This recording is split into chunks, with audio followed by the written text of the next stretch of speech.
नमस्कार, मी अनुक्षा. गणेशोत्सवाच्या तुम्हा सगळ्यांना खूप खूप शुभेच्छा.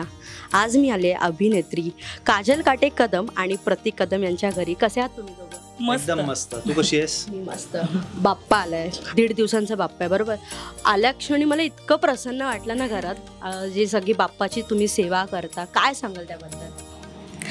बोल. आमच्याकडे आता हा 3रं वर्ष आहे गणपतीचं. सो आम्ही 3 वर्षाचं मागून घेतलेलं. सो हे लास्ट वर्ष आहे, तर आम्ही विचार केला की अजून थोडंसं आपण ग्रँड करूया. सो म्हणजे माझं असं म्हणणं होतं की सिद्धिविनायकाचं रूप आहे आमच्याकडे, तर शेवटचं वर्ष आहे त्यामुळे मला सिद्धिविनायक टेम्पलचं पूर्ण एक फील द्यायचं होतं. सो आम्ही हे केलंय जेवढं जमलं तेवढं. कारण मी बघितली मूर्ती सुद्धा खूप युनिक आहे आणि ही आरास जे काही डेकोरेशन वगैरे केलं. किती दिवसांपासून तुमची तयारी चालू होती? तयारी तर तशी बघ आपली सुरूच असते. म्हणजे आता गणपती बाप्पा गेले की आपण पुढच्या वर्षी काय करायचं आत्ताच बोलतो, पण तशी खरी तयारी माझी 1 महिन्याभरापासून सुरू होती.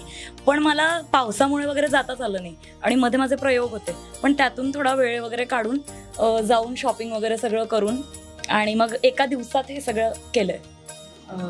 आणि किती वर्षांपासून? तुम्ही 3 वर्षांपासून हे करता आणि हा शेवटचं वर्ष आहे आमचं. आणि मग त्याच्यानंतर आम्ही परत नवीन घरी 3 वर्षाचं करणार आहे. असं बाप्पाबद्दलची अशी एखादी खास आठवण तुमची लहानपणापासूनची वगैरे काही?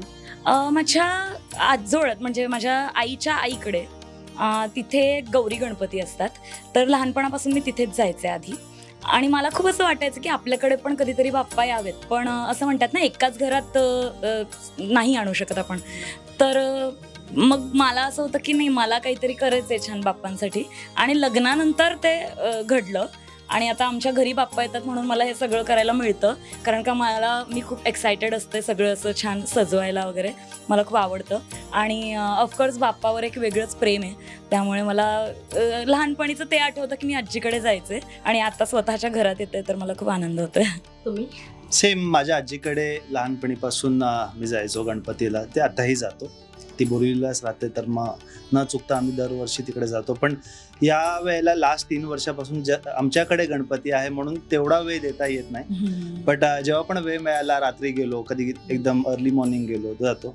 पण या गोष्टीची पण तेवढीच खुशी आहे की घरी पण गणपती येतोय आणि तेवढ्याच उत्साहाने आम्ही त्याची सेवा करतो.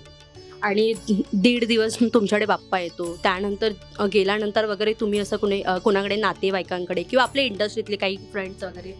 बघ आता कालचीच गोष्ट आहे. वेळात वेळ काढून रात्री 12ला आम्ही घरातून निघालो ना. 12 वाजता आम्ही घरातून निघालो सगळे पाहुणे वगैरे गेल्यावर. आणि मी फक्त माझ्या एका मैत्रिणीकडे गेले, ती म्हणजे प्रार्थना. सो प्रार्थनाच्या बाप्पांना मी भेट देऊन आले, तिथे आशीर्वाद घेतले आणि आता मला वेळच मिळत नाही आहे कुठे जायला. पण ज्या मित्रांकडे 5 दिवस किंवा 10 दिवस आहे तिथे मी जायचा पुरेपूर प्रयत्न करते, पण 1.5 दिवसात हे शक्यच होत नाही. आणि विसर्जन झालं की आमचं एक आता इथे रुटीन तसं बसलंय, तर विसर्जन झालं आमच्या बाप्पांचं की आमच्या सोसायटीमध्ये जे बाप्पा आलेत आम्ही त्यांच्या दर्शनाला जातो. गणपती बाप्पा मोरया. गणपती बाप्पा मोरया. मराठी मनोरंजन सृष्टीमधील मालिका, चित्रपट, नाटक तसेच कलाकारांबद्दलच्या नवीन अपडेट्स जाणून घेण्यासाठी नक्की सबस्क्राईब करा इट्स मज्जा मराठी या आपल्या नवीन YouTube चॅनलला.